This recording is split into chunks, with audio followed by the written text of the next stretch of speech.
지금 시각은 7시 20분입니다. KBS.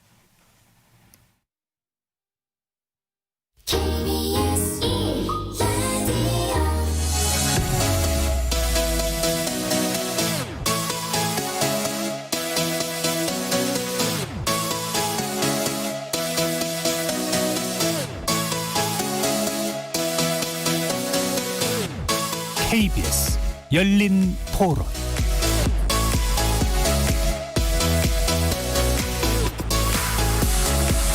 안녕하십니까. KBS 열린 토론 정준희입니다.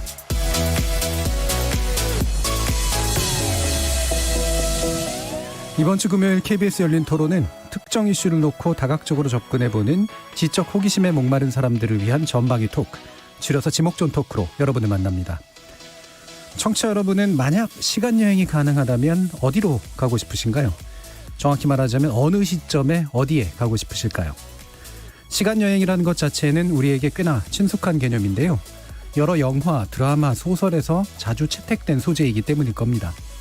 얼마 전 개봉했던 크리스토퍼 놀란 감독의 영화 테넷, 그리고 이웃방송사에서 방영되고 있는 드라마 앨리스도 그렇듯이 말이죠. 그래서 전반부 토론 출연자의 픽에서는 대중이 왜 시간여행이란 소재에 열광하는지, 그리고 그에 관련된 과학기술은 어디까지 와 있는지 살펴보겠습니다. 이어지는 제작진의 픽에서는 우리 형도 아니고 동네 바보 형도 아닌 테스 형을 만나봅니다. KBS 추석 연휴 특집 방송으로 많은 화제를 불러일으킨 가황 나훈아 씨의 노래 테스 형이 바로 그 주인공인데요. 연휴가 지난 지 2주가 넘었지만 여전히 잦아들지 않는 이 테스 형 열풍이 우리 대중문화와 사회에 던지는 질문은 무엇인지 조명해 보겠습니다. KBS 열린 토론은 여러분이 주인공입니다. 문자로 참여하실 분은 샵 9730 누르시고 의견 남겨주십시오. 단문은 50원, 장문은 100원에 정보 이용료가 붙습니다. KBS 모바일 콩, 트위터 계정 KBS 오픈, 그리고 유튜브를 통해서도 무료로 참여하실 수 있습니다. 날카로운 의견과 뜨거운 참여 기다리겠습니다. KBS 열린 토론 지금부터 출발합니다.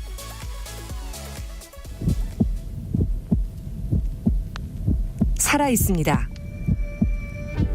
토론이 살아있습니다. 살아있는 토론, KBS 열린 토론. 토론은 라디오가 진짜입니다. 진짜 토론, KBS 열린 토론.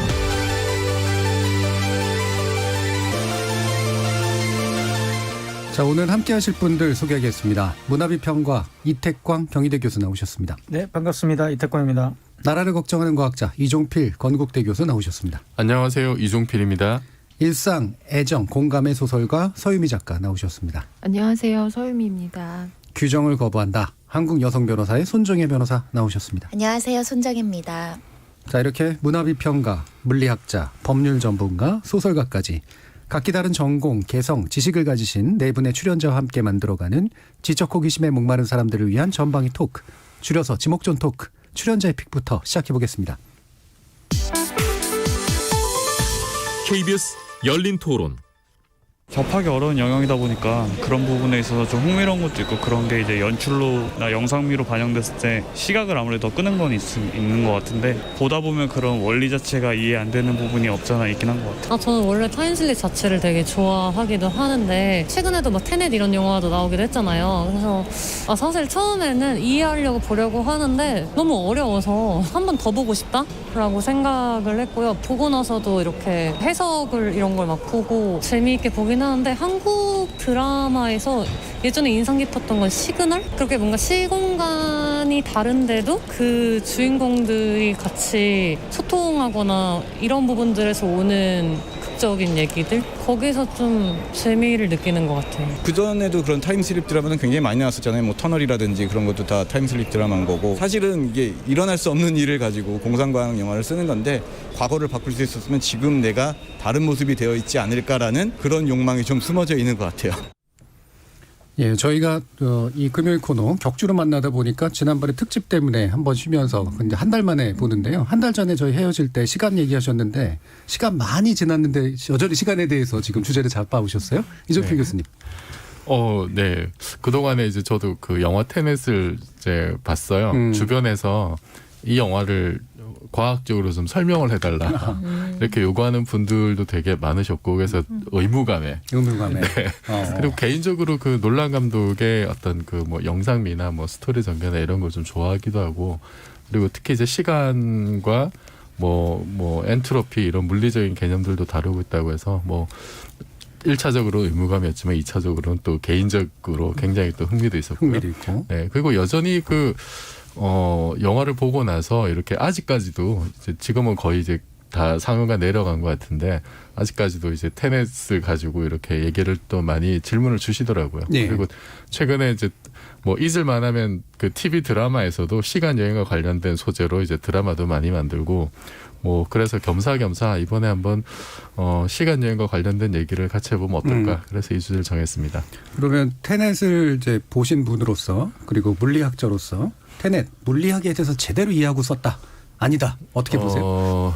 이해한 만큼 구현한 것 같아요. 이해한 만큼 구현했다. 근데 이제 거기 그 제작진이 이제 그런 얘기했잖아요. 이제 물리학 석사 정도의 지식이 있어야 뭐 제대로 이해할 거다라고 했는데 네. 제가 봤을 때 그 정도는 아닌 것 같고, 네, 뭐 대학교 일반 물리학 정도를 알면은, 네, 그러면은 대충 뭐 조금 더 깊이 알 수 있지 않을까. 이제 거기 나오는 용어들 같은 거 뭐 이제 입자, 반입자, 뭐 쌍소멸 이런 거는 물론 이제 그 제가 전공한 입자 물리학 쪽에 뭐 대학원 정도 가야 나오는 얘기긴 한데 그 내용 그런 개념들 자체가 영화 스토리하고 직접적인 관계가 있거나 이제 그런 것 같지는 않고 제가 봤을 때 이제 그런 어려운 말들은 좀 장식 비슷하게 들어간. 네. 근데 이제 엔트로피 증가 법칙이라고 하는 이제 연력학 제2법칙 이제 막 자꾸 얘기 나오잖아요. 이제 그거는 이제 영화 속 장면하고 직접 이제 매치가 되는 것들이거든요. 뭐 그 보신 분들 알겠지만 이렇게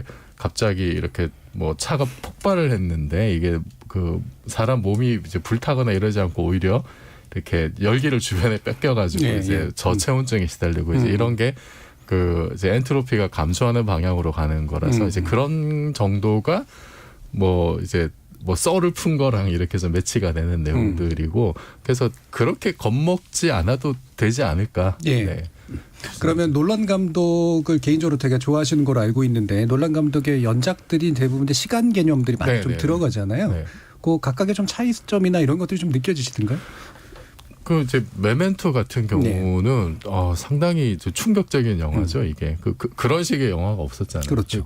일단 굉장히 감독이 머리가 좋다라는 생각이 들고 기억력도 좋아야 되고 그걸 이해하려면 일단 그런 편집 자체가 이제 상당히 좀 신선했던 그리고 또 시간 하면은 그 인터스텔라 영화가 있는데 지금 이제 놀란 감독의 작품 중에 가장 그 과학적인 영화라고 할 수가 있고 고증이 굉장히 잘 됐고 특히 이제 그 킵슨 그 교수 이제 노벨상 받으신 그분이 그러니까 뭐 슈퍼컴퓨터나 이런 거에서 수치적으로 이제 일반 상대성 이론 풀고 블랙홀의 구조를 밝히고 하는 그런 일들 직접 하시는 분인데 그 영화 속에 구현된 이제 블랙홀의 모습들이 그 아름다운 모습이 정말로 그 방정식을 이렇게 컴퓨터로 이렇게 풀어가지고 이렇게 구현한 거라서 굉장히 그 과학적이다. 그리고 그 내용 자체도 어떻게 아빠가 딸보다 그 나이를 덜 먹을 수 있는지 이게 사람들이 제일 궁금해하는 내용이었잖아요. 과학적으로.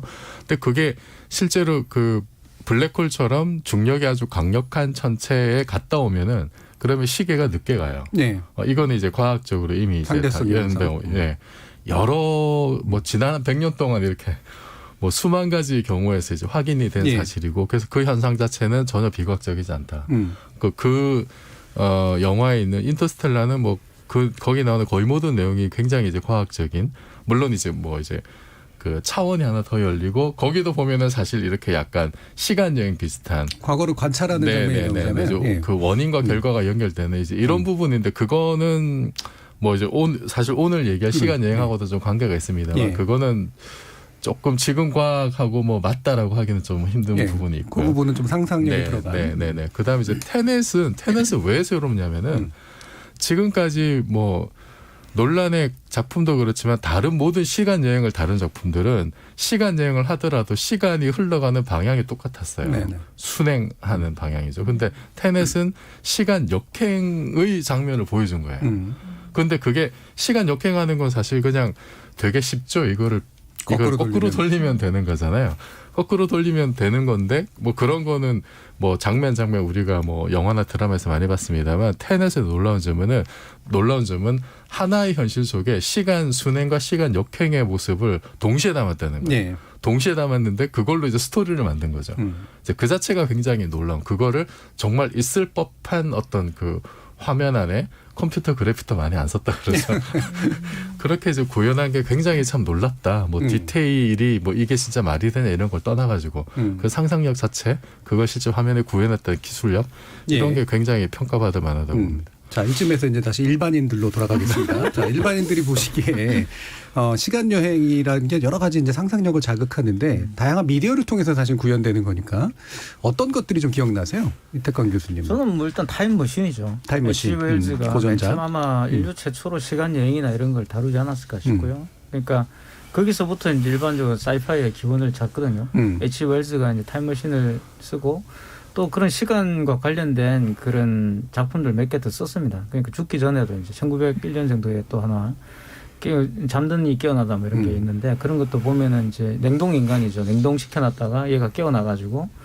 뭐 이제 밖에 내도 미래상을 본다든가 뭐 이런 것들도 사실은 이제 굉장히 뭐 여러 가지 기술에 대한 이야기지만 사실은 또 이제 시간 여행과 관련된 거잖아요. 다른 시간에 이제 과거의 사람이 와서 살게 되는 어떤 그런 이야기들인데 그래서 그것이 가장 크게 남고 그리고 이제 거기서도 보면 좀 놀라운 게 보면 기계를 사용해서 이제 왔다 갔다 한다라는 거잖아요. 네. 근데 그게 사실 근대 이전까지는 철학적으로 보면은 그런 시간관이 없거든요, 인간에게는. 인간은 일단 시간은 신의 것이고 신이 그 만들어 놓은 세팅해 놓은 시간대로 인간은 그게 따라가야 되는 존재인데 이 H.G. 웰즈의 사이파이가 오면은 시간을 이제 자기가 마음대로 조정할 수 있다라는 생각을 하게 되는 거예요. 그게 제가 볼 때는 물리학 이제 탄생인 거죠. 그게 제가 볼 때는 그런 상상력 자체가 현대 물리학의 그렇죠. 네. 그게 이제 물론 H.G. 웰즈는 소설가고 그런 이론을 알고 이제 이 사람이 썼겠지만 물리학이 훨씬 더 이제 앞서서 이제 그런 발견을 많이 했으니까 그래서 그런 부분들이 굉장히 좀 이게 맞다 아니다를 떠나가지고 우리의 어떤 상상력을 신장하는데 굉장히 큰 역할을 한다고 말해요. 그러니까 인간 우리들이 가지고 있는 존재론적 고민이라는 것은 근대 이후 지금 현대로 넘어오면은 시간이란 무엇인가가 되는 것 같아요. 과거에는 신은 무엇이었나 뭐 이런 것들이었다고 한다면 지금은 내가 볼 때 우리가 가지고 있는 가장 큰 물음은 바로 시간은 뭔가 하는 것이고 왜냐하면 시간을 이제 우리가 마음대로 조절할 수 있게 되면 우리가 지금 살고 있는 이 시공간의 개념이 이제 완전히 달라져야 되는 거 아니겠어요, 그죠? 그런 부분들이 앞으로 이제 흥미진진한 그런 과제들이 아닌가 싶더라고요. 예. 타임머신 뭐 아주 고전적인 작품이라서 또 그 이후에 여러 가지 작품들의 영향도 되게 많이 줬으니까 뭐 대표적으로 꼽을 수 있을 것 같은데 서유미 작가님이 말씀하시려고 하는 거 뺏어간 거 아니세요? 아니, 그렇지 않습니까? 예, 뭔가요? 예. 여기까지도 일반인 아니신가요? 옆집 아저씨라 그러죠.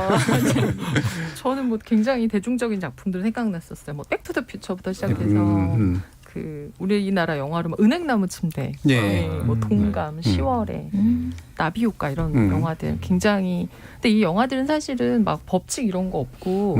사실 굉장히 사랑의 관념 같은 걸 많이 강조해요. 네. 그래서 그게 저는 되게 재밌었거든요. 그래서 뭐 은행나무 침대도 막 시간을 거슬러서 그 사랑하는 사람한테 나타나고 동감도 그 무선 예. 저 무선기 가지고 막 서로 교신하고. 서로 교제하고 그다음에 10월에는 심지어 우체통을 통해서 서로 오가거든요. 그러니까 이 사람들은 뭐 어떤 법칙으로 우리가 만날 수 있는 거 이런 건 중요하지 않아요. 중요한 건 만난다. 우리가 시간을 거슬러서 기필코 만나고야 만다. 그리고 전하고 싶은 걸 전한다라는 거였는데 그 나비 효과도 제가 다시 한번 찾아보니까 이 친구가 그 어떻게 그 시간 이동 통로를 발견하냐면 예전 일기장을 보다가 발견을 해요. 그래서 제가 보기에는 대중적인 것들은 어떤 법칙들은 좀 뒤에 숨기고 훨씬 더 일상적인 것들, 일기장, 우체통, 그 사람들이 좀 감수성을 자극하는 통로를 통해서 사람들로 하여금 과거로 가게 하거나 미래로 가게 하는 것 같아요. 그러니까 그 아주 복잡하지 않은 장치들을 써서 네. 이제 마음을 교신하게 만드는 네. 이제 그런 것들을 주로 한 것 같다. 이렇게 얘기해 주셨고요. 변호사님. 저는 시간 여행 떠오르면 대부분은 과거 시점이나 미래 시점에서 현재의 위기나 미래의 위기를 수정하고 이걸 바꾸기 위해서 뭐 사건 사고나 죽을 사람을 살리기 위해서라든가 지구의 어떤 대재앙이라든가 뭐 핵전쟁 위기가 있을 때 그것을 과거 시점으로 돌려서 사안을 좀 바꾼다던가 또는 미래에서 이렇게 바꾼다던가 이런 게 생각이 나고요. 아까 청취자분이 시그널 말씀하신 것도 결국은 어떤 살인 사건이라든가 위험에서 뭔가를 수정하기 위해서 과거로 갔다가 이런 이야기들이 포함되어 있고 마지막 최근 기억나는 건 어벤져스 엔드게임에서도 마찬가지로 그것도 생명을 구하고 뭐라고 해야 되죠? 손가락 그런 부분에 있어서 왔다 갔다 해서 위기를 구출하기 위해서 인류를 구하기 위해서 시간 여행을 하는 SF 영화들 뭐 그런 만화들 이런 것들 많이 기억이 나죠. 예. 저는 이게 일반적인 이런 작품들은 아닌데 예전에 순풍산부인과에서 왜 이런 일이 일어났을까? 되게 당황스러운 사건 하나를 보여주고 이게 어디서부터 꼬였는지를 이제 거꾸로 가가지고 하는 게 일상적으로 저도 물건을 잘 잃어먹는 스타일이라 분명 어떤 시점에선가 이제 어긋난 거잖아요. 예, 그거를 쭉 하고 보여주면서 그 시점의 중요성을 얘기해주는 그런 장면이 되게 컸었는데 이런 것처럼 이렇게 결국은 이런 미디어 안에서의 시간 소재라고 하는 거, 시간 여행 소재라고 하는 거는 현재를 중심으로 과거나 이제 미래를 왔다 갔다 하거나 관찰하거나 뭐 교신하거나 이런 것들이잖아요. 네. 물리학적으로 어때요? 일단은 이제 대중 매체에서 다루는 시간 여행에도 종류가 이제 몇 가지가 있는데 크게 나누면은 이 주인공의 그러니까 사람의 의지대로 이게 마음대로 왔다 갔다 할 수 있느냐, 내가 원하는 시점으로 미래든 과거든 이거를 이제 타임 리프라고 보통 그렇게 얘기합니다. 도약한다는 거, 시간을 내가 원하는 지점으로. 뭐 예를 들면 터미네이터라든지 백투더 퓨처라든지 뭐 이제 이런 인간이 완전히 시간 여행을 통제할 수 있는 거죠. 어느 시점으로도 갈 수 있는. 지금 앨리스도 이제 그거 비슷한 계열이고, 그 다음에 시간 내가 원하지 않는, 그러니까 통제되지 않는 상황에서 이제 뭐 과거나 미래로 가게 되는 이런 거를 보통 타임 슬립이라고 합니다. 그러니까 미끄러져 들어간다는 거죠.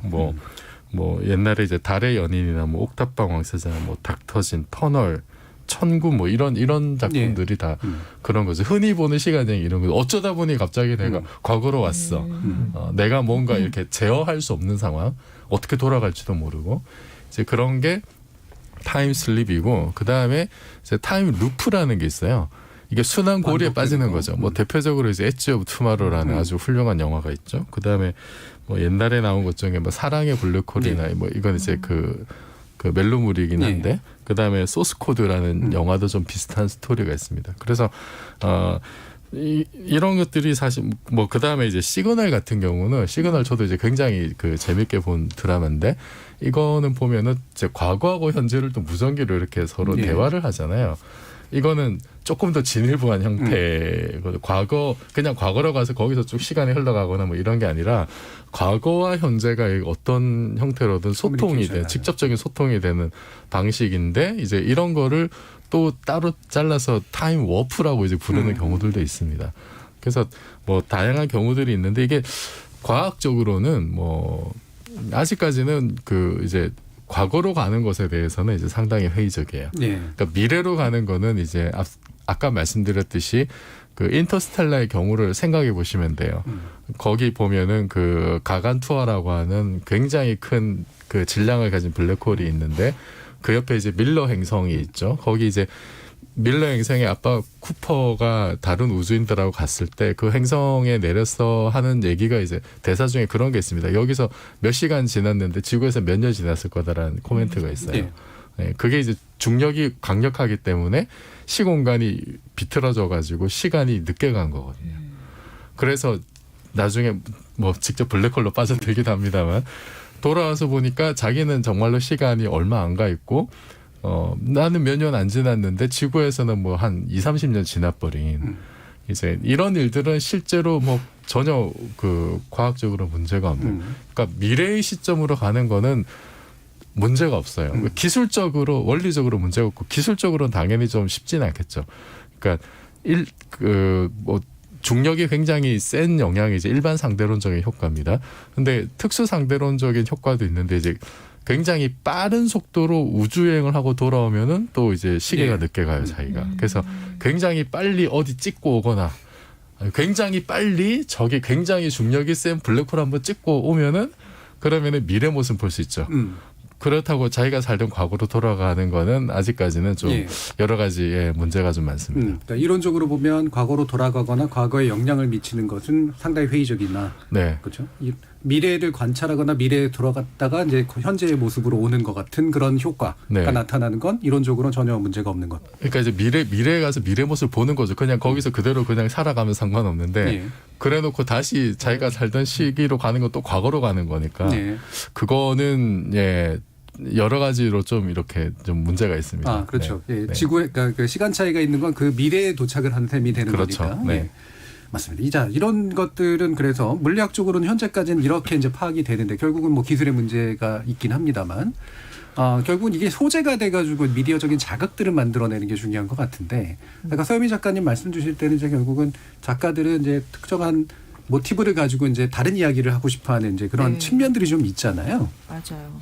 네, 작가들은 사실은 이 픽션에서 이 시간을 활용할 때 대체적으로 인간이 이제 공간의 이동은 좀 자유롭잖아요. 근데 시간의 이동이 이제 자유롭지 못하니까 이걸 넘나드는 자유로움을 좀 사람들한테 간접 경험하게 하고 싶어 하고 또 하나 그걸 통해서 이제 하고 싶은 얘기를 좀 강조하려고 사실 사용을 많이 해요. 그래서 시간 여행 다룬 작품들을 소설에서 보면 이제 주된 테마가 영화도 그렇지만 뭐 사랑도 그렇고 가족, 휴머니즘 강조하는 게 되게 많거든요. 한마디로 인간의 삶이라는 건 유한한데 이 개념들 내지는 감정은 끝까지 살아남아서 과거로 가거나 미래로 가도 이건 계속 있다라는 거를 주기 위해서 이제 이것들을 강조하는 근데 이게 굉장히 보편적이고 사실은 오랫동안 이제 문학 작품에서 다뤄왔기 때문에 현재에서 이걸 다루는 게 사실 좀 재미가 없을 수 있으니까 오히려 시간을 확 넓혀버려서 인물들을 좀 자유롭게 하면서 이걸 좀 재미를 주기 위해서 사용하는 경우가 좀 많은 것 같아요. 그래서 뭐 시간 여행자의 아내라든가 또 벤자민 버튼의 시간은 거꾸로 간다도 사실은 결국은 이제 사랑에 대한 이야기를 하고 연인에 대한 이야기를 하는데 사실 우리가 이제 보면은 한 사람이 한 사람을 만나서 영원히 사랑한다는 것 자체도 사실은 판타지거든요. 굉장한 판타지인데 그것 자체를 그 시간하고 공간을 막 넘나들면서 이제 사랑하게 만드는 것. 그래서 사람들로 하여금 그 사랑에 대한 이야기를 좀 무한하게 느끼게 하려고 오히려. 그래서 사실 그 뭐 어떤 오고 가는 이야기들을 이제 보시는 걸 재밌어 하시는 분들도 있지만 작가 입장에서는 좀 그걸 강조하기 위해서 쓰지 않나라는 생각도 들어요. 그럼 영원한 사랑이나 변치 않는 사랑이 판타지라고 말씀하시는 근거는 뭔가요? 그게 아니라 그게 점점 어려워지는 것 같아요. 그래서 사람들이 그런 사람, 그러니까 예를 들면 노 부부가 아름답게 손잡고 걸어가는 걸 볼 때 사람들이 예전에는 뭐 그런가? 뭐 그럴 수 있지. 근데 요즘은 굉장한 경이로움을 갖는 것 같아요. 왜냐하면 그게 쉽지 않다는 걸 알게 되니까. 저분들이 부부가 맞나? 이런 식으로. 아니 김강석 노래 중에 60대 노부부의 이야기라는 노래가 있잖아요. 사람들이 이 제목이 수정돼야 된다. 60대는 일단 부부가 아니다. 그러니까 노인이 아니다. 죄송해요. 네네. 결혼 생활이 어떤지 짐작이 가능합니다. 그래서 이제 80대 노부부의 이야기를 해야 된다. 그러니까 수명이 길어지니까 또 이렇게 좀 맞아요. 시간적으로 다른 생각을 가지시는 분들이 있을 수 있다. 심리학적으로는 자기와 비슷한 사람을 계속 좋아하기 때문에 결국은 시간을 초월해서 똑같은 사람을 계속 좋아하는 거예요. 사실은 결국은 그래서 그 유튜브에 요즘 유행하는 게 뭐죠? 절대 재혼하지 말아라 이런 게 있잖아요. 똑같은 사람 만난다. 왜냐면 하잖아요. 반복해봤자. 그래서 이제 결국 반복을 하게 되는데 그것은 본인이 이제 다른 어떤 사랑의 어떤 그런 걸 찾아야지만 가능하다는 거죠. 그게 안 그러면은 그 습관을 계속 되풀이하게 되면 결국 똑같은 사람을 만나는 거예요. 아이고 사람마다 다를 수도 있을 것 같긴 한데요. 그리고 사실 그 이제 과학하는 사람들은 약간 좀 불만이 왜 전부 사랑 타령이냐 이게 좀 불만인 경우가 있어요. 그 이번에 그 앨리스 같은 경우도 사실은 그 저 같은 물리학자들이 크게 기대했던 게 그 김희선이라고 하는 지금 우리 당대 톱 여배우가 물리학자 천재 물리학자 역할을 맡고 있잖아요. 그래서 이게 이 드라마가 잘 되면은 한국의 기초과학이 발전할 수 있는 계기가 된다. 특히 이제 여성 배우기 때문에 실제로 예전에 80년대 초반에 그 정혜리 씨가 물리학자로 나와가지고 그 드라마가 엄청나게 인기를 끌어서 그 해 연말에 그때 이제 학력고사였는데 학력고사 이제 물리학과 지원한 여학생들 수가 갑자기 늘어난 적이 있거든요. 이듬해 그 신입생도 실제로 많이 늘어났고 그래서 그분이 아직까지도 회자되고 있어요. 한국의 기초과학에 이제 특히 여성 기초과학 그 참여를 거기에 큰 공헌을 한 그런 효과를 가셨잖아요. 네, 그런 효과를 사실은 좀 기대를 했던. 김희선 씨가 이제 그런 효과를 주지 않을까라는 기대가 굉장히 이제 많았는데, 근데 이제 그 앨리스 같은 경우에는 좀 그런 요소들이 그러니까 전문 물리학자로서의 어떤 그 매력, 이제 이런 게 조금 이제 기대보다는 조금 못 미치지 않느냐라고 하는 이제 그 회가 거듭될수록 이제 그 주원과의 어떤 그 러브라인 중심으로 가서 그래서 또 역시나 이건 또 이제 좀 과학을 빙자한 멜론가라는 약간의 아쉬움이 이제 그런 게 이제 저 같은 사람한테는 그런 아쉬움이 좀 있습니다. 사랑 얘기를 하실 분은 좀 아닌 것 같아서 지금 상황에서.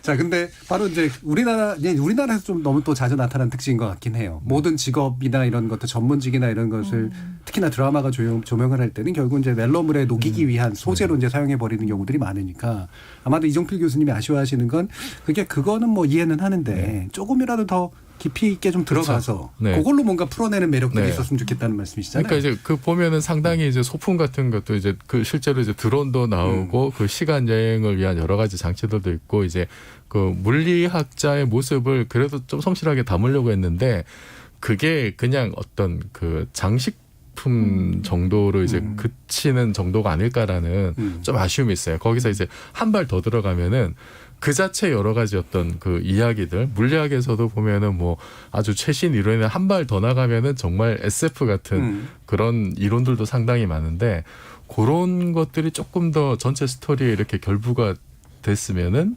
어땠을까라는 아쉬움이 약간 이렇게 다음번에 이제 비슷한 드라마가 만들어지면 좀 그런 쪽으로 좀 신경 써주셨으면 좋을 것 같아요. 아까 이태강 교수님 말씀 주신 이제 그 타임머신 같은 경우가 이제 영국 사회가 그 당시 가지고 있었던 이제 과학에 대한 열정, 기술에 대한 어떤 환희 뭐 이런 게 사실 문학으로 이제 막 뻗쳐나가는 굉장히 중요한 계기가 됐던 거잖아요.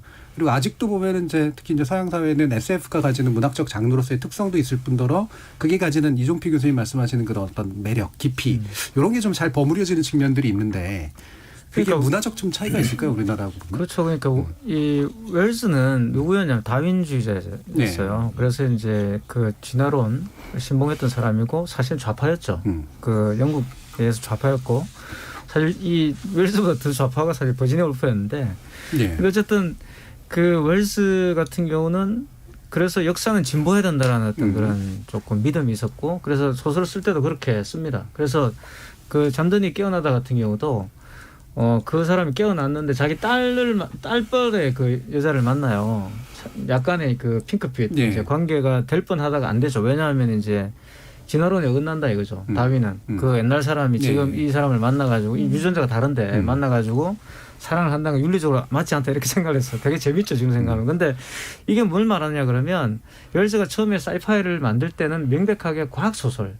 우리는 이걸 공상과학소설이라고 그러는데 웰즈는 어쨌든 그게 문학적 상상력을 가미해서 과학적인 어떤 원리 위에서 이제 SF를 만드는 거죠. 그 장르를. 그러니까 항상 모든 이 웰즈 소설을 읽어보시면은 어설픈 과학 이론이지만 어쨌든 그 과학 이론을 위배하지 않아요. 근데 이제 금방 말씀하신 것처럼 우리나라가 이제 이런 그 SF를 만들면 멜로로 이제 녹여넣는 그런 문제가 생기는데 저는 어쨌든 그래도 앨리스가 이전까지는 보시면 우리가 타임슬립이든 뭐 타임루프든 계속 있었지만 대부분 판타지 요소였잖아요. 갑자기 뭐 미래로 온다든가 뭐 갑자기 어디 말씀하신 홀로 들어가가지고 갑자기 딴 데로 간다든가 이런 거였는데 이건 어쨌든 과학적 이론을 근거로 해가지고 뭔가를 이제 설명하려고 하는 시도를 했다는 거죠. 그래서 이정필 교수님 말씀하신 그런 부분이 좀 보완되면은 우리도 조금 정확한 의미에서 뭐 정확한 의미라고 반드시 좋은 건 아니겠지만 어쨌든 조금 더 이제 과학적인 어떤 그런 토대를 가지고 있는 그런 사이파이가 나올 수 있지 않을까 이런 생각을 좀 해봅니다. 그 사이언스 픽션 예전에도 얘기했었지만 이게 공상과학으로 번역된 것 자체가 이제 문화적 차이를 또 많이 이게 너무 공상하면은 이게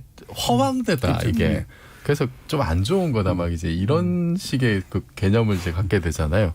차라리 그냥 판타지라 그랬으면 오히려 더 나았을지도 모르겠다는 생각도 들고 그리고 사실은 저 같은 경우 저도 이제 그 최근에 그 과학 관련된 소설을 냈는데 예. 독자들의 그 요구 사항이나 좀 불만 사항이 왜 멜로 라인이 없냐 이제 이런 불만들이 또 많으시더라고요. 빛의 전쟁인데 없더라고요. 정통 사이파이. 아니 그래서 저처럼 생각하는 사람이 소수구나라고 하는 걸 깨닫긴 했습니다만 예. 그래도 멜로 라인 없는 어떤 그 과학 이야기라든지 뭐 그런 콘텐츠물이 좀 있어야 되는 거 아닌가? 좀 이제 그런 저기 이제 드라마나 영화 만드시는 분들 이제 이런 쪽으로 좀 생각해 주셨으면. 테넷도 보면은 사실 러브 라인이 뭐 없는 건 아닙니다만 사실 또 주된 흐름은 이제 그 시간 역행에 대한 이야기니까 좀 우리나라도 약간 이제 뭐 요즘 또 소재 고갈 이제 이런 얘기도 많이 나오는데 조금 더 그런 쪽으로 좀 더 관심을 많이 가져주셨으면 좋겠습니다. 그럼 손정혜 변호사님은 이제 여성 비전문가 소비자의 관점에서 볼 때 멜로가 빠진 하지만 과학적 매력과 흥미가 넘치는 이런 어떤 미디어 콘텐츠가 나온다 그러면 끌리세요? 그러니까 멜로가 왜 들어갔냐고 개인적으로 생각해 보면 인간의 다양한 감정을 그 미디어 영화든 드라마를 모으면서 이게 한꺼번에 감각적으로 느끼기에는 너무 그런 면이 좋은 있죠. 소재인데 만약에 그런 과학적인 설명이 들어가고 멜로가 없더라도 재미를 끌고 끝까지 집중하게 하려면은 굉장히 디테일하게 압축적으로 연출이 잘 돼야 되는 그렇죠. 거죠. 그래야 집중해서 빨려 들어가죠. 근데 보통 이제 이런 물리 이런 거 나오면은 저처럼 법대 막 문과생들은 일단 정신이 잠깐 나갔다 와요. 어려우니까. 그래서 그런 거를 또 시도해 보시는 분들이 계시면은 좋을 거. 또 괜찮을 것 같아요. 굉장히 이제 흥미진진하게. 중요한 부분인 것 같아요. 이렇게 흥미를 만들고 감성적인 요인과 이론적으로 잘 결합돼 있으면 그게 확 하고 다가오는데 그게 분리돼 있으면 이제 공부하듯이 봐야 되니까 네, 그 부분이 맞아요. 미디어 콘텐츠로서 약간 아쉬운 그러니까 그게 이제 잘못 나가면 소재주의로 빠질 수가 있거든요. 그렇죠. 이렇게 뭔가 신기한 물건 하나 있다. 물건 설명하다가 시간 나가버리는 그런데 이제 많이 빠지죠. 근데 그 대상에 대해서 사실은 너무 집착하면은 그러면은 재미있는 이야기가 안 나오고 그 소재는 정말 소재로 쓰고 거기서 그걸 이용한 어떤 새로운 그 흥미로운 이야기를 만들어내는 그런 시도들이 필요하지 않을까 싶습니다. 서유미 작가님은 이런 모티브로 글을 쓰시진 않잖아요. 이런 그쵸, 과학적 저도 잘 모티브나 몰라서 이런 거. 예, 그런 거 못 쓰고 방금 이제 아까 멜로 뭐 이런 얘기해서 저는 사실 저도 멜로를 쓰지는 않고 잘 못해요. 그래서 막 연애 소설 못 쓰는 왜 만나고 헤어지냐, 왜 사랑하는데 옷도 안 벗냐 이런 얘기 많이 해요. 근데 그런 건 있는 것 같아요. 인간의 얘기이기 때문에 어차피 약간의 백그라운드 필요해서 그렇죠. 그게 꼭 그 사랑이 아니어도 그래서 엑스파일 같은 영화 사실 굉장히 재밌었던 게 동지인데 사실 사랑을 하지 않는데 안 함으로 오히려 더 사람들이 언제 둘이 키스할 건지를 너무나 애타게 기다렸던 기억이 나서 약간의 그런 우정 내지는 휴머니즘 같은 것만 있다면 저는 충분히 어떤 미션이지 주어지는데 인간적인 미션인 거죠. 뭐 누굴 구해야 된다든가 뭔가 뭐 어떻게 해야 된다든가 하는 것들이 좀 필요한 것 같아요. 자, 그러면 시간 여행이 이제 가능하다. 아까 이제 물리학적으로 이제 과거를 간다라고 하는 건 이제 현재로서 회의적이다라고 이제 말씀을 주셨겠지만 시간 여행 가능하다 그러면 어떤 상상, 욕망 이런 것들을 가지고 계신지 한번 또 들어보고 싶어요. 이게 이제 굉장히 자기가 가지고 있는 어떤 모습, 현재를 잘 보여주는 거라. 이태강 교수님은 어떠세요? 뭐 과거로 가고 싶지 않아요? 과거로 가서 사실 재밌는 영화가 그 About Time이라는 물론 그거는 이제 물리학적인 영화는 아니지만 말씀하신 약간 멜로 라인이 있는. 근데 보시면 자기가 마음 먹으면 이제 어디로 돌아갈 수 있잖아요, 그죠? 그 옷장소에 들어가서. 그런데 보면은 그게 또 과거로 돌아가서 이제 계속 같은 지로 돌아가서 이야기하는데 그 중에 그 아버지가 하는 말이 되게 재밌지 않습니까? 그 아버지 영문과 교수인데 자기는 과거로 돌아가서 계속 찰스 디킨스를 책을 2권씩 읽겠다고 이야기하잖아요. 근데 그게 사실 욕망인 것 같아요. 저 같은 경우도 돌아가면은 책을 2권씩 읽는데. 저는 그렇게 공감했어요. 그럼 그것이 어떠세요? 과거로 완전히 가거나 미래로 완전히 가는 게 아니라 갔다 올 수 있다면? 갔다 올 수 있다면 그래도 과거로 가겠죠. 아, 그래요? 과거에 가서 미래는 내가 유리한데. 미래는 내가 모르니까 가서 무슨 일이 있을지 내가 어떻게 뭐 주가라든가 뭐 이런 걸 좀 보고 온다고. 미래 가서 또 미래가 어떨지 모르니까. 제가 그런데 관심이 없어요. 자, 과거에 한 표를 던지셨어요? 손정혜 저는 당연히 미래를 말씀하실 거라고 생각을 했는데 저는 미래죠. 이 자리에서도 한번 외계인의 존재를 믿느냐 뭐 이런 질문이 있었잖아요. 저는 일단 내 삶이 뭐 아주 건강해도 90세, 100세를 넘지 않을 거면 그 100세 이후의 세대가 너무 궁금하죠. 하늘을 나르는 자동차. 제가 추석 연휴에 못 봤던 옛날의 명화, 그것도 SF 위주로 막 다 챙겨봤어요. 에어리언 뭐 이런 거 있잖아요. 프로메테우스. 거기서 기대하는 100년 뒤, 200년 뒤는 항상 AI가 사람처럼 돌아다니고 그런 우주를 막 자유롭게 다니고 에어리언 같이 생긴 외계인들이 오고 그거를 확인하고 싶어요. 그 상상이 맞는지. 계속 가 있고 싶으세요? 아니면 돌아오고 싶으세요? 그거는 미래가 어떨지를 몰라서 갔는데 물도 없고 공기도 없고 코로나19보다 1000배 센 바이러스가 있고 이러면 저는 갔다 올래요. 네, 일단 보고서 결정한다. 네. 네. 서유미 작가님. 근데 진짜 데자뷰처럼 전에 우리 이런 얘기 했던 것 같아요. 뭐 어디 가고 뭐 이런 얘기. 저는 안 가요. 아예 안 가고 싶어요. 비슷한 네. 얘기는 있었죠. 네, 저는 안 가고 싶은데 근데 인간은 기본적으로는 손정혜 변호사님처럼 미래로 가고 싶은 사람도 있지만 시간 여행의 기본 사람들이 약간 나비 효과도 그렇고 과거에 가서 왜냐면 네. 인간이 후회하는 존재라 그렇죠. 내가 그때 가서 뭐뭐 했더라면 지금 좀 달라지지 않을까? 그래서 과거를 바꾸면 지금이 바뀌고 미래가 이제 바뀌니까 그걸 되게 많이 생각하는 것 같아요. 그래서 근데 가서 책을 읽는 거 너무 충격적이죠. 왜 가죠? 시간이 아까워요. 이런 분들은 꽤 있겠네요. 과거로 들어가서 남편의 프로포즈를 걷어찰 거야. 이런 거 꽤 있겠네요.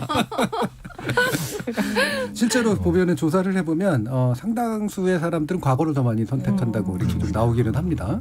우리 물리학자이신 이종필 교수님. 저는 과거로 가서 지금 그 제 현재 모습을 대학교 1학년인 30년 전에 이제 저한테 제 모습 보여줄 거예요. 보여주고 너 절대로 물리학으로 학위 받지 마라. 네, 뭐 그냥 학부 4년 배우는 거는 재밌을 수 있는데 이거를 업으로 삼으면 이 모양이 되니까 물리를 평생 업으로 하지는 말라라고 조언을 해줄 것 같아요. 네. 조언만 하고 오실 거예요? 네, 조언만 하고 네 거기서 이제 그냥 20대로 살 수 있다면은 그 옮겨간 시간에 나로 살 수 있다면은 그러면은 네, 20대로 가서 네. 그 제가 이제 자기가 못 해본 일에 대한 미련 같은 게 좀 많잖아요, 사실은. 저는 그 대학 다닐 때 이제 뭐 제 나름 이제 학생 운동을 하느라고 좀 이제 다른 걸 못 했던 것들이 있는데 그냥 보통 대학생들이 뭐 예를 들어서 방학 되면 어디 뭐 친구들하고 놀러 간다든지 여행 간다든지 이런 걸 제가 많이 못 해봤어요. 그래서 그냥 평범한 그런 대학 생활을 한번 해보고 싶다는 그런 네 그런 생각은 좀 있어요. 그러면 이게 이제 결국 과거가 좀 많긴 한데 과거로 가는 거는 이론적으로는 일단 현재는 회의적이라 그랬지만 그런 이유 중에 하나가 이제 인과일 문제 같은 것들이 있는 거잖아요. 네. 모순이 생겨버리는 거. 네, 그 이제 대표적인 게 할아버지 모순이라는 게 있죠. 이제 내가 과거로 가서 이렇게 내 할아버지를 죽이면 그러면은 내가 존재할 수 없는 거죠. 할아버지가 자손을 못 넣으니까. 그러면은 내가 존재할 수 없으면은 할아버지를 죽이는 원인이 제거가 되니까 할아버지가 죽을 이유도 없어지는 거죠. 그래서 이게 그 인과율에 이제 문제가 생겨서 그 문제가 해결이 되지 않으면은 이게 그 과거로 간다는 게 이게 이제 말이 되느냐라는 그런 문제가 생겨요. 근데 그 시간과 관련해서는 사실 우리가 시간에 대해서 이렇게 복잡한 생각을 하게 된 거는 아인슈타인의 상대성 이론 때문인데 그 특수 상대성 이론 있고 일반 상대성 이론이 있죠. 일반 상대성 이론을 이제 풀어보면은 그 과거로 갈 수 있는 수학적인 솔루션은 있어요.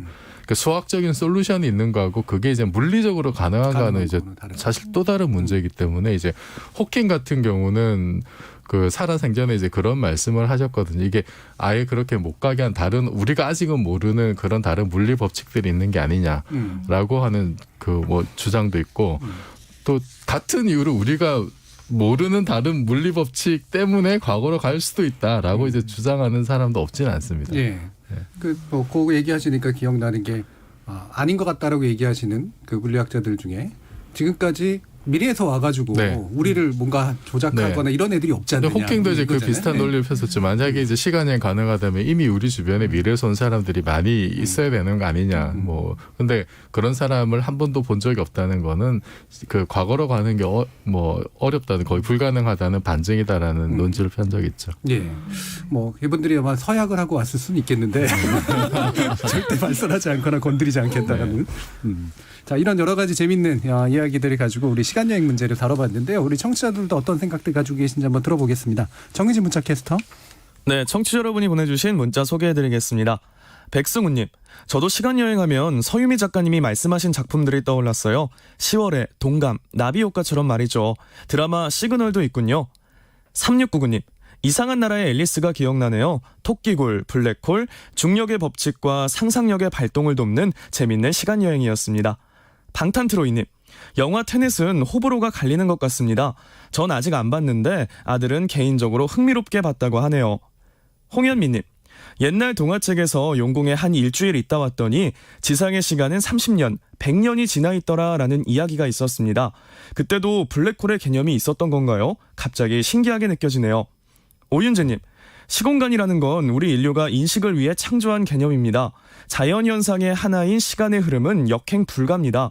시간여행도 불가하다고 봅니다 해주셨고요. 5565님, 나훈아 씨 고맙습니다. 코로나 사태와 국회에서 벌어지는 삿바싸움을 보면서 가슴이 참 답답했는데 테스 형이란 노래에 가슴이 뻥 뚫린 듯합니다 라고 보내주셨네요.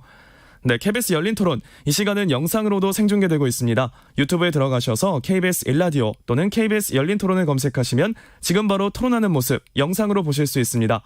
지금 방송을 듣고 계신 청취자 모두가 시민 농객입니다. 계속해서 청취자 여러분들의 날카로운 시선과 의견 보내주세요.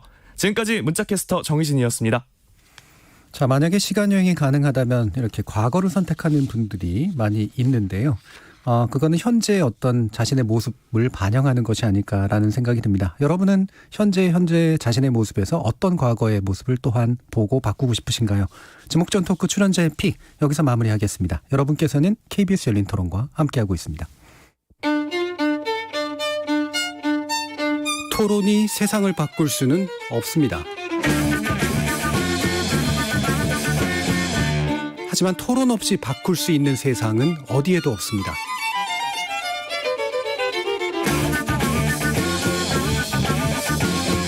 세상의 선한 변화를 갈망하는 당신. 정답이 아니라 질문의 힘을 믿는 당신. 우리 KBS 열린 토론에서 만납시다.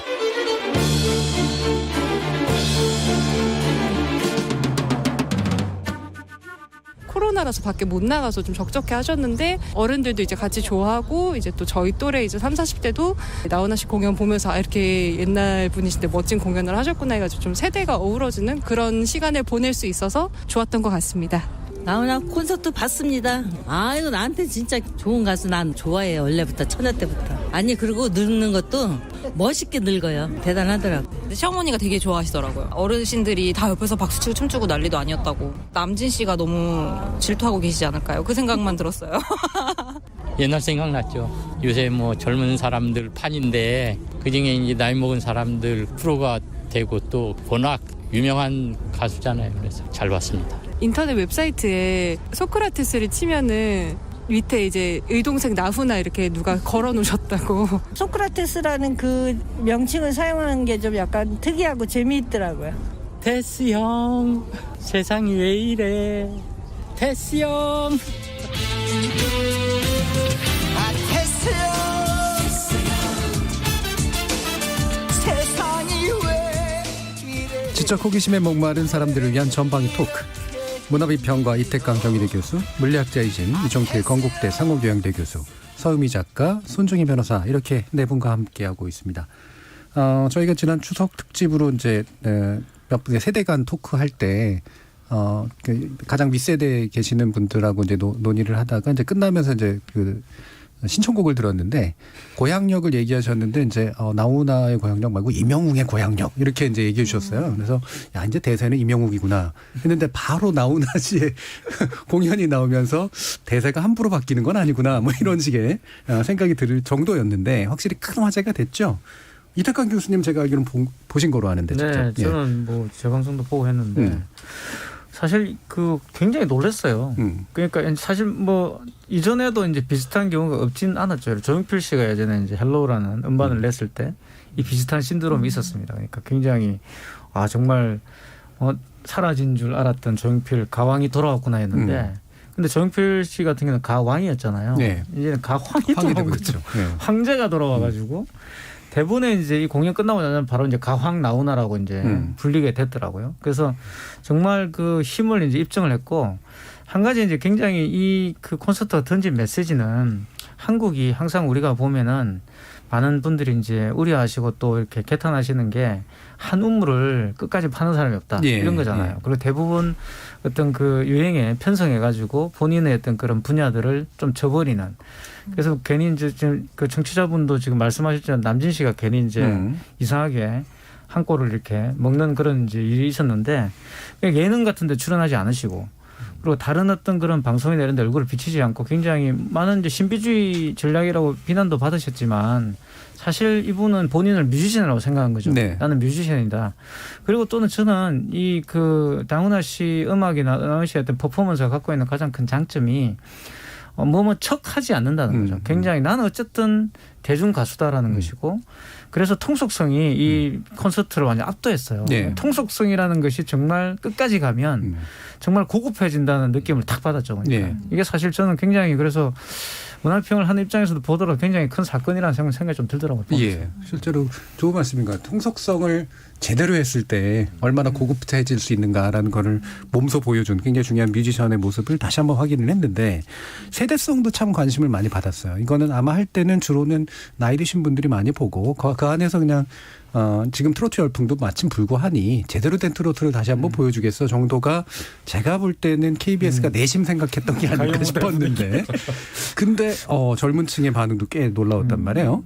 손정희 변호사님이 가장 젊은 층에 가까워서 어떻게 느껴지세요? 이런 것들을 보면? 저는 심지어 보면서 눈물로 나던데. 그러니까 사실 나훈아 씨 노래를 다 아는 줄 알았어요. 예, 예. 많이 듣기도 했고. 근데 이렇게 집중해서 볼 기회가 별로 없었던 거죠. 근데 공연을 가본 적은 없으니까요. 사보려고 노력해 본 적은 있는데 공연을 가보지 않은 상황에서 보는데 특히 이제 가사를 자막으로 곱씹게끔 그 예, 공연 자체가 그렇게 연출을 해주셔서 노래를 들으면서 가사를 그렇게 집중해서 본 적이 없었던 것 같았는데 뭐 예를 들면 홍시라든가 엄니라든가 또 나 뭐 애인이 생겼어요라든가 뭐 이런 노래들이 가사가 각인이 되면서 이 노래를 들으면서 그 장면을 보니까 너무 몰입이 되는 거죠. 네. 그래서 감정에 그대로 빨려 들어가게 되더라고요. 그래서 저는 어떤 공에서는 약간 울컥하는 감정도 생기고 그리고 연출 자체가 너무 좋았어요. 일단 대한민국 국민이 한 명도 없는데 그렇게 모니터에서 많은 국민들이 너무 행복해하시는 모습이 막 보였잖아요. 그것 때문에 더 몰입한 것 같아요. 그래서 저는 저래서 콘서트 티켓 사기가 어려웠었어. 그렇지. 요즘은 그래서 그 젊은 층이 하도 반응이 좋아가지고 이제는 효도하려고 티켓 안 사드린다고 자기가 보겠다고 이렇게 얘기하는 사람들도 많아졌다고 하던데요. 서유미 작가님은 보셨나요? 아니면 저는 못 봤어요. 예, 못 나중에. 봤고 SNS에 올라오는 글들하고 그 찍어서 이렇게 막 한 곡씩 올리시는 분들이 있었는데 젊은 분들이 되게 열광하는 게 저도 좀 놀라웠었어요. 되게 먼 저희 이분이 47년생이신데 저희 어머님 아버님 연배시거든요. 근데 젊은 친구들이 굉장히 매료됐던 게 이 멋진 어른의 등장에 놀란 것 같아요. 아까 이태광 선생님 말씀하신 것처럼 뭔가 자기가 하는 일을 좀 제대로 끝까지 하는 어른 그리고 다른 게 아니라 자기가 하는 일로 자기를 보여주는 어른을 되게 오랜만에 만났다는 느낌 그리고 여타의 다른 것들이 아니라 진짜 그 노래로만 승부하는 예, 그 무대로 압도하는 이런 느낌에서 젊은 친구들이 굉장히 좀 감동받았던 것 같아요. 그래서 저도 몇 개 짤 봤는데 이분이 막 왜 아무 말도 안 했는데 이분이 러닝 셔츠에 찢어진 청바지 입고 정말 그 무대 위를 펄펄 나르시더라고요. 근데 감동적이었어요, 굉장히. 이종필 교수님은 그렇게 하실 수 있을 것 같으세요? 언젠가? 70세. 저는 뭐 입금되면 할지도 모르겠는데 근데 이분이 노게런티로 또 하셨다 그러더라고요. 예, 그랬죠. 네, 그래서 저는 참 놀랐던 게 딴 것보다 아니 어떻게 3시간 가까이 저렇게 할 수 있을까? 뭐 체력도 체력이지만 그 콘텐츠도 그렇고 무대 꾸미는 것도 그렇고 그리고 그거를 또 어떻게 KBS가 이거를 또 받았을까? 그 둘 다 놀라웠어요, 사실은. 아무리 뭐 명절이고 하지만. 그래서 저는 보면서 제 이제 SNS에 이제 의견이 조금 갈리더라고요. 이게 좋아하는 사람과 나는 원래 트로트 싫었어 이런 사람들도 있고 너무 좀 내 취향이 아니야 이런 분도 있지만은 또 대체적으로 보면 반응이 이렇게 그 호평이 좀 상대적으로 많았던 것 같은데 호평의 내용을 보니까 이제 거장의 힘이 느껴졌다 이제 이런 얘기들이 있었고요. 저 같은 경우는 그 아까 이제 그 저기 통속성의 어떤 끝판왕이라고 말씀하셨는데 저도 보면서 우리가 트로트라고 하면은 그리고 또 이제 옛날에 이제 이렇게 옛날부터 하셨던 분이고 트로트 이런 거 하면은 좀 약간 좀 B급 낮춰보는 경우. 네네네 이런 게 있잖아요. 좀 쉽게 보고 이렇게 하찮게 보고 이런 게 있는데 근데 이분은 어쨌든 그거를 자기 나름의 말하자면 예술적인 경지로 만든 네. 그 자체가 일단 대단하지 않나요? 저도 개인적으로는 사실 뭐 그 트로트 노래나 이런 거 아주 좋아하진 않습니다만 근데 내가 별로 좋아하지 않는 콘텐츠를 가지고 저렇게 그 한 3시간 가까이 사람의 시선을 붙잡아 둘 수 있을까? 네. 부담 없이 이거는 이 자체가 참 대단한 능력인 것 같고 그리고 저는 또 하나 생각이 들었던 게 이게 뭐 최근에 이제 트로트 열풍도 있습니다만 이게 전반적으로 그 우리가 지금 뭐 일본에서 4차 한류가 이제 또 그런 얘기들이 나왔다고 하는데 BTS는 연을 또 저렇게 뭐 새로운 역사를 쓰고 있고 그러니까 우리 문화 자체에 대한 전반적인 좀 자신감이 높아진 게 아니냐. 그러니까 옛날에 이제 이분이 주로 활동하셨던 뭐 60년대 70년대 이때는 뭐 우리 다 못 살던 시절이고 우리 스스로에 대한 어떤 자존감도 굉장히 없던 시절이잖아요. 그런데 지금 우리가 봤을 때는 정말로 우리는 문화 강국이 된 것 같고 예. 방역도 제일 잘하고 있고 어디 가서 뭐 여전히 좀 뭐 모자라는 것도 많습니다. 옛날보다 자존감이 굉장히 높아졌고 우리 것에 대한 우리 가치 거기에 대해서 제대로 평가하려는 어떤 시도들. 그래서 지금 시점에서 다시 그 옛날부터 해왔던 우리가 이제 통속적이고 B급으로 했던 것들 보니까 나름 괜찮은 것 같은데 그런 어떤 새로운 좀 재발견의 시기가 아닌가 그런 생각이 좀 들었습니다. 네, 실제로 그 나훈아 씨의 저희가 공연을 직접 본 적은 없었기 때문에 저도 공연을 보면서 야 우리나라가 이 공연을 계속 해오면서 누적해온 어떤 힘이나 노하우나 이런 게 상당한 수준이구나라는 그런 생각을 하게 됐어요. 그래서 이게 BTS님 아니면 다른 한류가 그냥 나오는 게 아니라 이런 뭔가 이렇게 공연을 진행하고 만들어내고 퍼포먼스를 채워내는 그런 힘의 전반적인 누적하고 확실히 좀 연관성이 있다는 그런 생각이 들더라고요.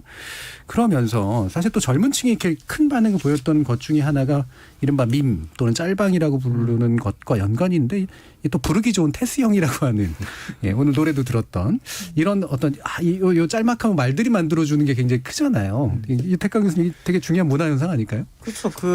이 나훈아 씨는 사실 작사 작곡을 자기가 본인이 다 합니다. 그래 뮤지션을 부를 수 있는 분이고.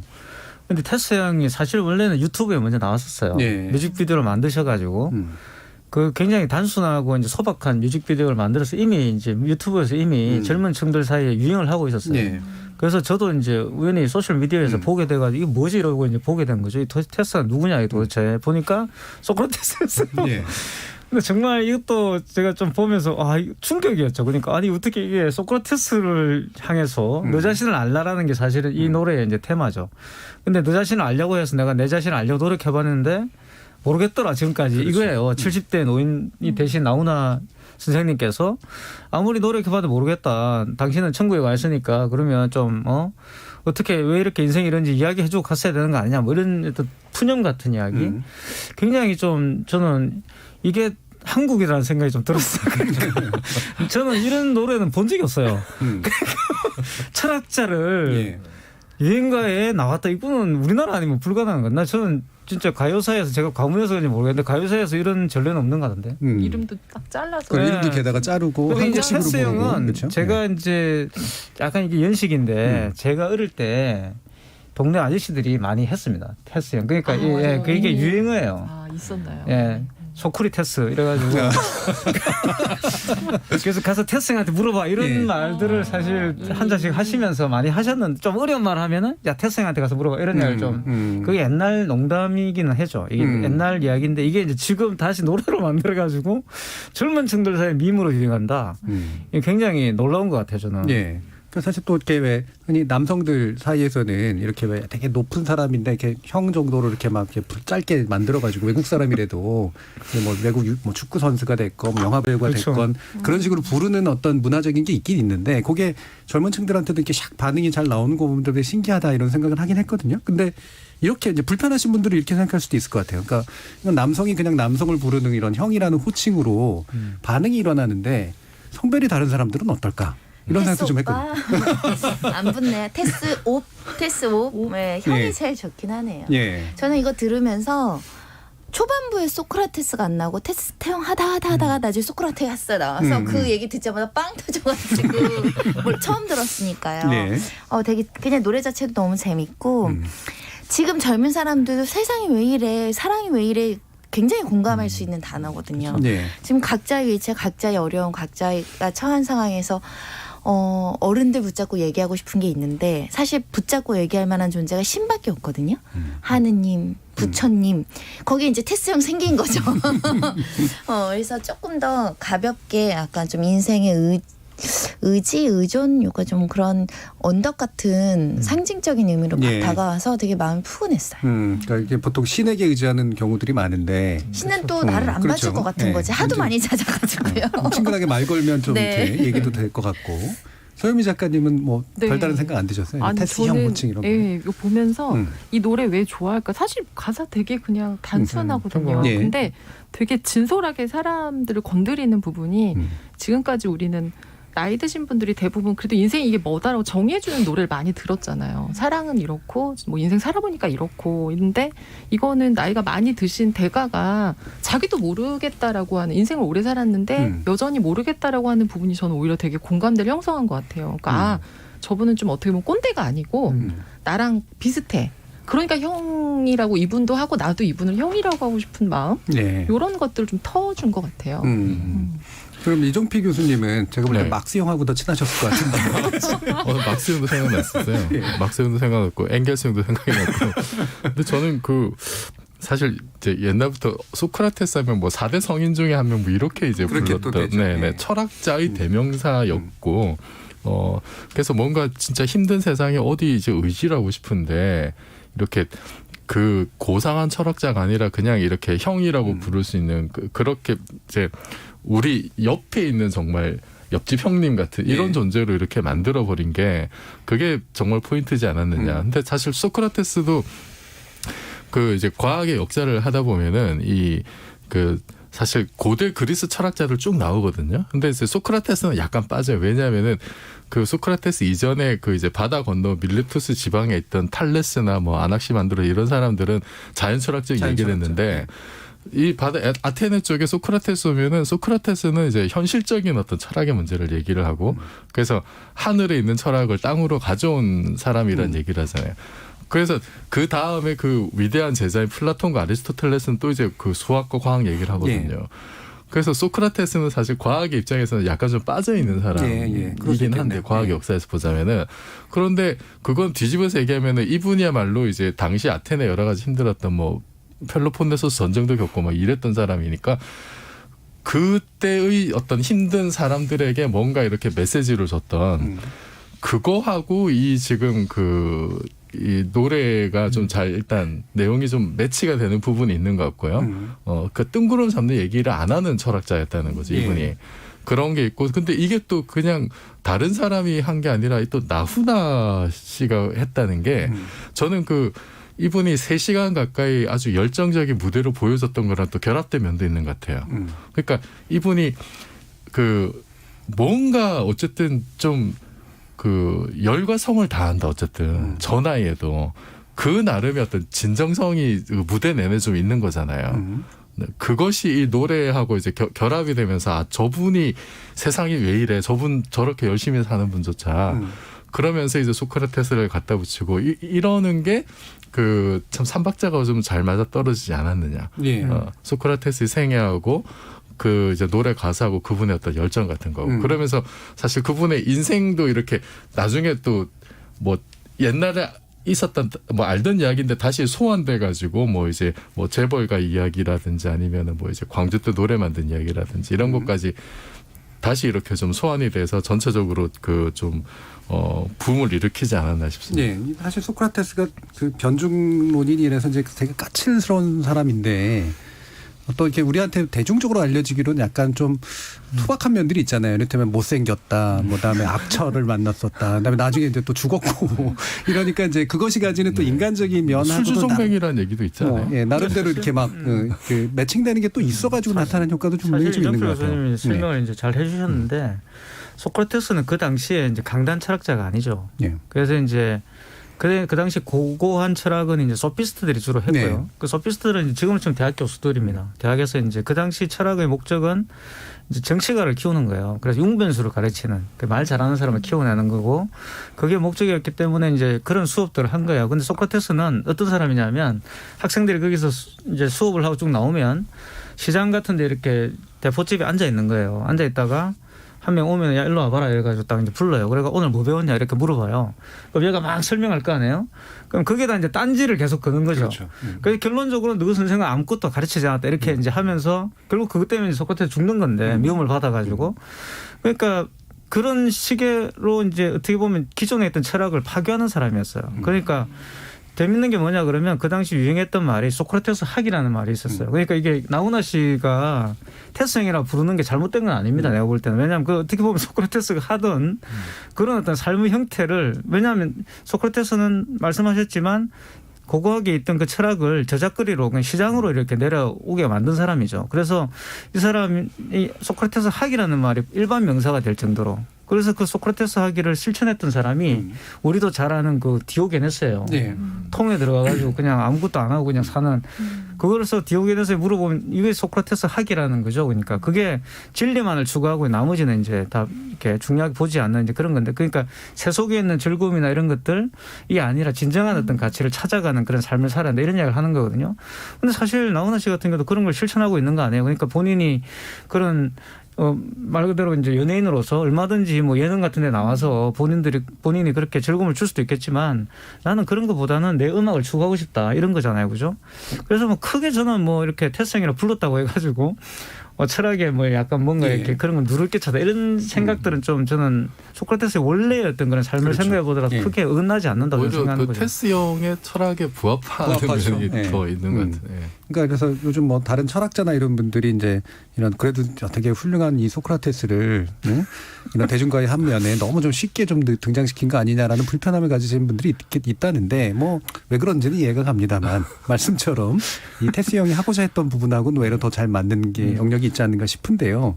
그러면 여러분들은 누구를 형이나 누나나 뭐 아니면 오빠나 언니로 부르고 싶은지 모르시겠어요. 근데 이를테면 요즘 라토니 형도 굉장히 좀 커졌다 그러고 리치 형이 다시 다시 좀 이렇게 나오고 그러면서 나름의 방식으로 또 철학자를 호명하는 그런 식의 일들이 있다는데 사상가나 뭐 철학자나 이렇게 좀 친근하게 불러서 좀 얘기 한번 해보고 싶은 말 걸고 싶은 그런 분들 혹시 있으세요? 저는 사실은 제일 먼저 떠오르는 사람 예수죠.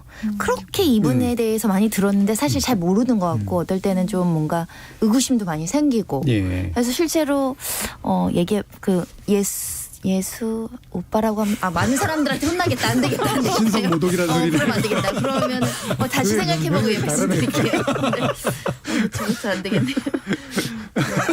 근데 서양 거기에 보면 테스 형이 한 명 더 있죠. 세르반테스 형 있잖아요. 그래서 요즘 스페인 문학 전공하시는 분들이 우리 테스는 왜 안 불러주냐고. 아리스토텔레스는 레스 형이네요. 소설 테스의 테스인 줄 알았어요. 저 처음에. 아니 그렇게 근데 그게 왜 형이 돼요? 형이 테스인데. 아니 그냥 테스라는 말만 듣고. 맞아요. 서유미 작가님. 저는 뭐 누구를 뭐 이렇게 호명하고 싶은 생각 별로 없었는데 없네요. 조심해야 될 것 같은데. 굳이 어디로 가고 싶지도 않으시고 누구를 부르고 싶지도 않으시고. 네, 그러네요. 제가 굉장히 현실에 안주하고 귀찮은 걸 싫어하고 만족은 아니지만 이렇게 뭘 벌리고 싶어하지 않는 스타일인 것 같아요. 예. 그리고 제가 늘 소개할 때 이제 사랑, 뭐 애정, 공감의 소설가라 그러는데 좀 틀린 것 같아요. 아니에요. 공감을 하는데 안 움직일 뿐이에요. 이정민 교수님. 저는 아까 이제 뭐 막스 형 말씀하셨는데 이미 그 연휴 끝나기 전에 사람들이 그걸 또 만들어서 올렸더라고요. 뭐 세상이 왜 이런지, 뭐 자본주의가 왜 이런지, 뭐 이제 이런 얘기 올린 게 있었고 저는 그 물리라는 입장에서는 역시 이제 그 타인 형, 아인슈타인 형한테 여러 가지 참 물어보고 싶은 게 많아요. 참 양자역학과 관련해서 당신이 그렇게 생애를 두고 거부했는데 다 맞지 않느냐 따져보고 싶기도 하고 아직까지 해결이 되지 않은 양자 중력의 문제 어떻게 할 건지 좀 책임 좀 지라고 그렇게 좀 저도 이제 그 말씀하니까 생각나는데 제가 이제 유학 갔을 때 이제 영국 런던에 가면은 이제 그 묘지가 있는데 막스 묘지 보통 가잖아요. 그렇죠. 네. 가가지고 갔는데 거기에 보면 많은 사람들이 아직도 꽃을 이렇게 갖다 놓는 걸 보고 좀 신기했다. 근데 저는 솔직히 속으로 막스 형이라고 불렀는데 당신 때문에 여러 사람이 힘들었다. 많은 사람들이 목숨도 걸고 많은 사람이 싸우기도 하고 그랬는데 당신은 여기서 뭐 하냐. 뭐 이런 식의 이제 생각 같은 거 이런 것도 있었는데 비슷한 좀 느낌 같은 게 있네요. 아인슈타인 형한테요? 예. 아인슈타인 너무 똑똑해서 후대 사람들이 좀 고생한 풀성도 뭐 비슷한 거죠. 네. 뭐 이제 그런 얘기도 있죠. 뭐 이제 물론 시간이 지나면서 누군가는 아인슈타인이 했던 업적들을 다 만들어냈겠지만은 이게 저희들끼리 하는 얘기 그런 게 있어요. 너무 예를 들어서 뭐 이창호나 이세돌 같이 이렇게 한 분야에 정말로 뛰어난 천재들 있잖아요. 저분들이 만약에 이제 뭐 물리를 하거나 수학을 했으면은 뭐 이세돌 방정식 뭐 이제 이런 걸 만들어서 학생들을 굉장히 괴롭혔을 거다. 그런 식의 우스갯소리를 하긴 하거든요. 근데 아인슈타인 같은 경우는 사실 그 상대성 현대 물리학의 두 기둥이라고 할 수 있는 상대성 이론과 양자역학에 둘 다 기여를 하셨고 상대성 이론은 거의 뭐 혼자서 다 만들었고 근데 일반 상대성 이론 같은 경우 그 이론적 완결성이 상당히 높은 이론이거든요. 그 자체가 굉장히 아름다운 이론으로 생각하고 있고 아마 물리학자들 보고 가장 좋아하는 방정식 꼽으라면은 그 아인슈타인의 이제 그 중력장 방정식이 있어요. 그걸 아마 꼽지 않을까 싶어요. 그래서 너무 뛰어나서 이렇게 공부를 하면 할수록 그냥 밖에서 봤을 때 뛰어나다 하는 거하고 실제로 그 연구를 하면서 느끼는 뛰어남은 또 좀 다른 게 있어요. 그렇겠죠. 그래서 뭐 이제 저도 이제 일반 상대성을 공부하면서 아니 왜 이 형은 이렇게 어려운 걸 이렇게 만들어가지고 후대 사람 고생시키는 생각을 잠깐 한 적도 있습니다만 그 덕분에 사실은 우리가 그 현대적으로 그 과학적으로 우주를 이해한 게 사실 아인슈타인부터거든요. 1917년 이후로. 그래서 참 역시 대단한 형이다 아인슈타인은. 자, 손중혜 변호사한테 시간을 드렸습니다. 이제 첫 번째 주자랑 이번에 공연하고 일치하는 게 그게 굉장히 와닿았어요. 얘기하실 때 뭐라고 하셨냐면 시간에 끌려가지 말라고 했어요. 시간을 잡고 내가 주도해서 가야 되고 새로운 것을 알아. 뭐 죄져서 경찰서에 들어가라는 게 아니라 그 얘기가 젊은 저한테도 와닿더라고요. 새로운 것. 시간에 우리가 아까 시간은 인간이 통제 불가능한 요소이기 때문에 그걸 어떻게든 해보려고 타임머신 이런 걸 하는데 그런 거 없어도 양자 물리학 없어도 내 스스로 시간을 통제할 수 있는 관리할 수 있는 시간의 흐름에 맡기지 않고 좀 새로워져라고 직접적으로 말씀하셔서 되게 와닿았죠. 저도 그 말은 아주 저는 그래서 이분 손 변호사님 말씀하고 연결해서 생각해 보면 지상파 방송이 뭘 해야 되는지를 저는 메시지를 던졌다 봐요. 그렇죠. 그러니까 미디어 시장에서 굉장히 큰 의미가 있는 사건이었다고 저는 생각하거든요.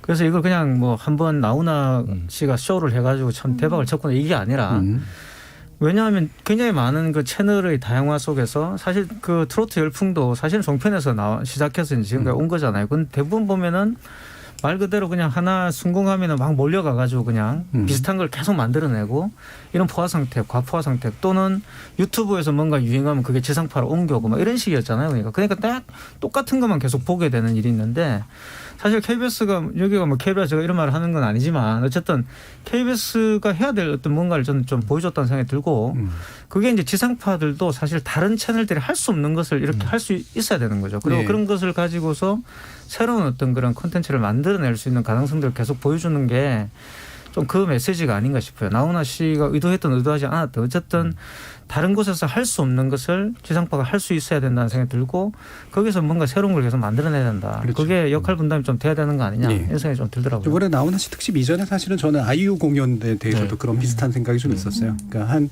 젊은 세대를 대표하는 이 작곡가이자 가수인 뮤지션을 8K로까지 또 찍으면서 4K, 8K로 찍으면서 다양한 공연의 가능성들을 보여주고 그거를 그 뮤지션 스스로가 되게 즐겨하면서 대중들과 만나는 접촉장으로 삼는 거. 이런 게 이제 좀 쌓여가고 하면서 말 그대로 지금 매체 위기의 시대를 새로운 창의성으로 좀 극복해 나가는 그런 일들이 좀 만들어지지 않는가라는 생각이 듭니다. 그래서 당장 거기다 수신료 붙이고 이렇게 얘기하는 것보다는 새로운 어떤 아이디어를 계속해서 만들어가는 것이 더 최근에 KBS가 한 일 중에 가장 잘하는 것 같아요. 맞습니다. 여러 사람들이 많이 동의하고 있는 이런 이야기들 가지고 오늘 시간여행 그리고 테스 형을 하십니까 가지고 이야기 나눠봤는데요. 함께해 주신 이태광 경희대 교수, 이종필 건국대 상호교양대 교수, 서유미 작가, 손중혜 변호사 네 분 모두 수고하셨습니다. 감사합니다. 감사합니다. 저는 다음 주 월요일 저녁 7시 20분에 다시 찾아뵙겠습니다. 지금까지 KBS 열린 토론 정준이었습니다.